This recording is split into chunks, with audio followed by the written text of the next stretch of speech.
Hi everyone, look, I really wanted to film a 40 subscriber special, except at this point in time, I don't really have anything special to film. There will be something coming up in the future. With that being said, let's go shoot a video.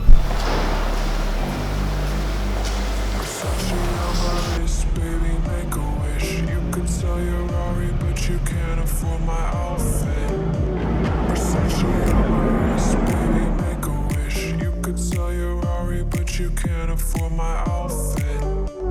Versace on my wrist, baby, make a wish. Hi everyone, so today I'm going to do something a little bit different. Every time I make a video, I look like utter trash. So just for you, and to prove that I'm not homeless, I have put on a shirt and I've even ironed it myself today. So I wanted to cover 3 grey import myths that seem to float around when it comes to cars like this, cars straight out of Japan. So grey import myth number 1 is it's difficult to insure, or it's difficult to get parts for. That could not be further from the truth. So this thing is easily insured. There was no difference when it came to calling up the insurance company and telling them what it is versus any other car that I've owned. So for this, all I did was tell them exactly what it was, and we set up an agreed value on it. My insurance company knows that it's an import, they know that it wasn't sold new here, but they were happy to insure it. And this one came in actually a bit cheaper per month than a 2012 Toyota Camry, which I had here. So go figure. The second part of that is it's hard to get parts for this thing. Nope, it is not hard to get parts for this thing. Look, there are some imports, I guess, if you bought like a Lotus from 1984. Maybe yeah, that would be hard to get parts for. That badge there means it's a Toyota. And this is a bit of a parts bin car. Like most manufacturers have parts bin cars throughout their range. So the front end of this is a Toyota Land Cruiser Prado, the back end is a Toyota Hilux and a Hilux Surf. Yeah, you can get almost any mechanical part for a car like this. You can go to Toyota. You might not be able to say that this is a 1997 Toyota Hiace Super Custom. They'll look at you funny. But once you figure out what axles it has, what engine it's got, and the other cars that share the same components, you can just ask to get the parts for those other cars. The plus side to that is you can also go down to your local auto parts store anywhere near suburbia and just ask for an oil filter or an air filter, all of those sort of serviceable, consumable components. So no, it's not hard to insure and it's not hard to get parts for. But in saying that, if you were to dent this door,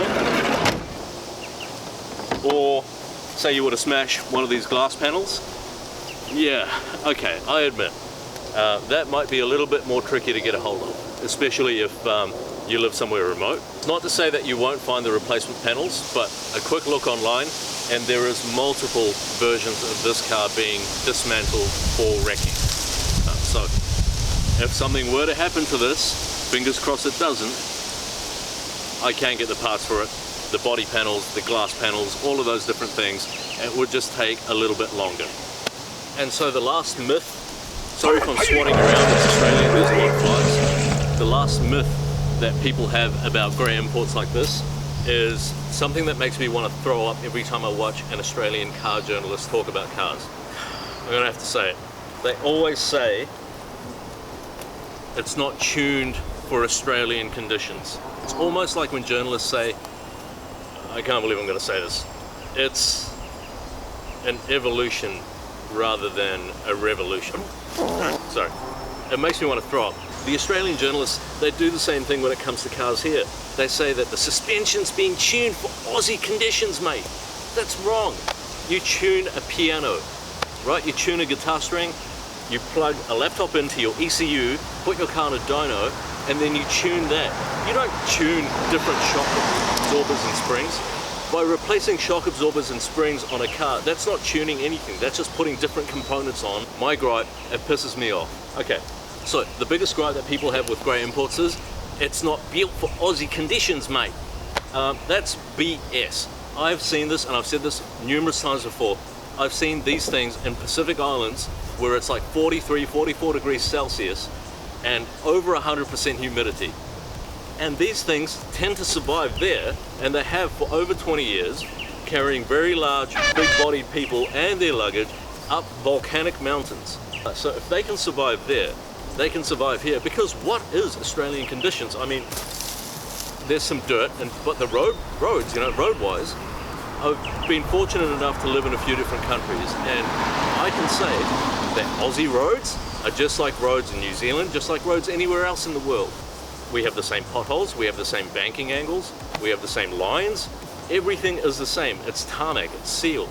So to say that this isn't built for Australian conditions is complete BS. So is a BMW 3 Series. That's not built for Aussie conditions. And when you want to talk about the outback and sort of corrugated dirt roads and things like that, well, a Toyota Camry's not built for that either. But this is. If this can survive having Toyota components, Hilux components and Prado components in sort of third world countries, in the Pacific Islands, in the Middle East, and Russia, and in South Africa, I can assure you it will be fine in Australia. I know I said 3, but there's actually one more that I need to mention, and that is that grey imports are unreliable.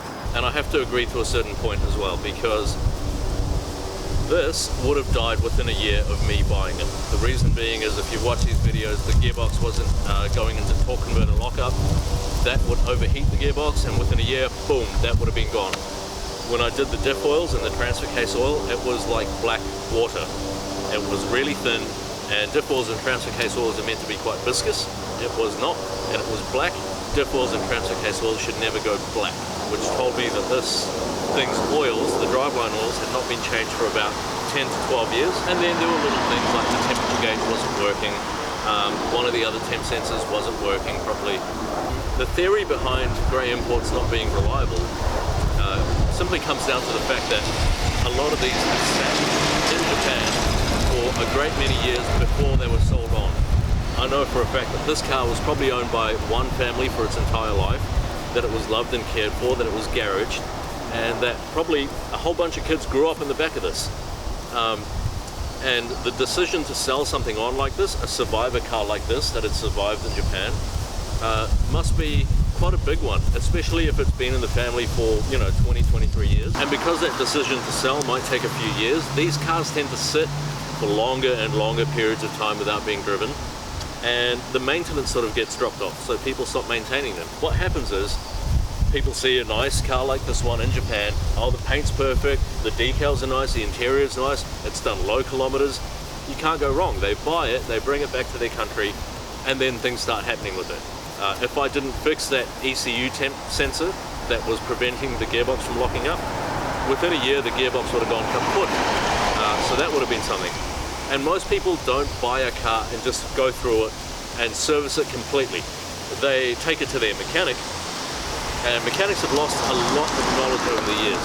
I don't know if it's knowledge, I don't know if it's common sense, or they just can't be bothered anymore, but you used to take your car in for a service, and they would check everything. They'd check the diff oils, the gearbox oil. They'd take it for a decent test drive and figure out, okay, so this is how it should be running.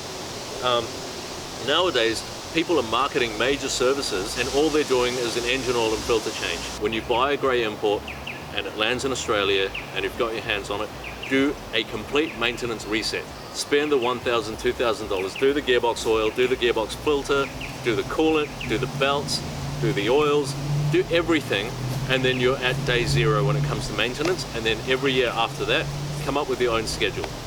Service B might just be an oil and filter change, service C might be air filter and fuel filter as well, and then have like a D service as a heavy check, which will be all your driveline oils and the cam belt, things like that.